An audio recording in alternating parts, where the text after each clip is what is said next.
Após as patologias, então, sazonais, as outras características que nós temos aí são os acidentes mais comuns na faixa etária, e a característica do acidente é a prevenção, a orientação e a supervisão.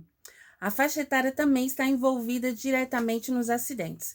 Então, cada faixa etária tem acidentes mais específicos, e aí a gente consegue ter um gráfico e conseguir ter uma relação por que que isso acontece. Então, muitas vezes é distração dos pais, quando a faixa etária é menor, bebê, lactente, né, criança até 3 anos aproximadamente. A criança começou a andar, já fala, pode ser um descuido, porque a mãe, por a criança falar de tudo, conseguir interagir e ter essa característica de inteligência mesmo, você fala, nossa, de onde essa criança tirou isso? Né? A gente acaba pensando que a criança ela consegue entender o perigo que ela está correndo, e na verdade não. É muito importante supervisão, porque criança, ela pode ir na janela e de repente acaba caindo da janela, pode colocar o dedinho na tomada, ela pode chupar ali o brilhante do carregador, pode engolir alguma coisa que seja redondinha, pensando que é alguma bala, alguma coisa assim. Então, é o que a gente tem que tomar bastante cuidado com as crianças nessa faixa etária. Já quando a gente fala das crianças a partir dos 7 anos, são crianças que acham que são independentes, né? Então, é aquela, olha, a vendinha fica na mesma calçada, vai lá na vendinha e se distrai e acaba ficando no meio da rua.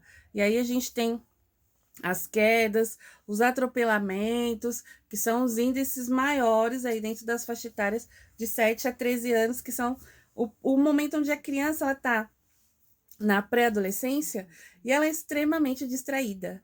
Então ela cai mesmo, às vezes cai no bueiro, perde o chinelo, né, no meio do caminho, fala, mas como você perdeu? Ah, eu não sei, eu tava vindo, quando eu vi, tava sem chinelo. E você fala, meu Deus, como pode, né? E é algo inerente da faixa etária. Então, os acidentes mais comuns são esse atropelamento. E aí, dentro da cinemática do trauma, que nós já aprendemos também, como é importante avaliar a cena, a gente já consegue entender o tipo de lesão que essa criança tem, pela estatura que essa criança tem, ou altura, e a forma que esse acidente ele aconteceu. Já quando a gente entra na fase da adolescência, que vai a partir dos 14 anos até 17 anos, 11 meses e 29 dias, nós temos umas alterações que elas estão muito interligadas com formação de grupos. Então, nessa característica, os acidentes eles podem vir por brincadeiras, que essas brincadeiras acabam gerando competição ou acabam gerando, né, para ver quem aguenta mais, e principalmente nos meninos, né? Não que as meninas não façam, né, mas a proporção, a taxa é muito menor, né, nas meninas do que nos meninos. Então vamos ficar atento com os adolescentes. Além disso, a gente tem, né, uma liberação, né, vamos dizer assim, né, por ele mesmo, pela, né, altura que esse adolescente tem, as barbas que estão se formando, o bigode que está ficando mais denso, a voz que está ficando mais grossa, de consumir bebida alcoólica, de consumir fumo e consumir às vezes até entorpecentes. Então, acaba mesmo a criança se acidentando ou às vezes até se intoxicando com uma dose pequena. Então, muitas vezes a criança ela pode tomar, por exemplo, uma latinha de cerveja e já entrar em estado alcoólico. Então, acaba sendo não um acidente, mas uma consequência de uma falta de supervisão e uma liberação, uma autorização dos pais para esse tipo de conduta.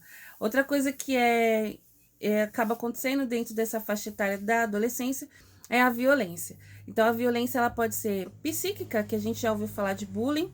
Aí eu posso ter alterações também relacionada ao bullying, como por exemplo a bulimia, a anorexia, e também pode gerar a própria violência em si, né? Onde a criança, o adolescente, ele parte para a briga e ali você tem algum prejuízo entre ele e a briga com a outra pessoa.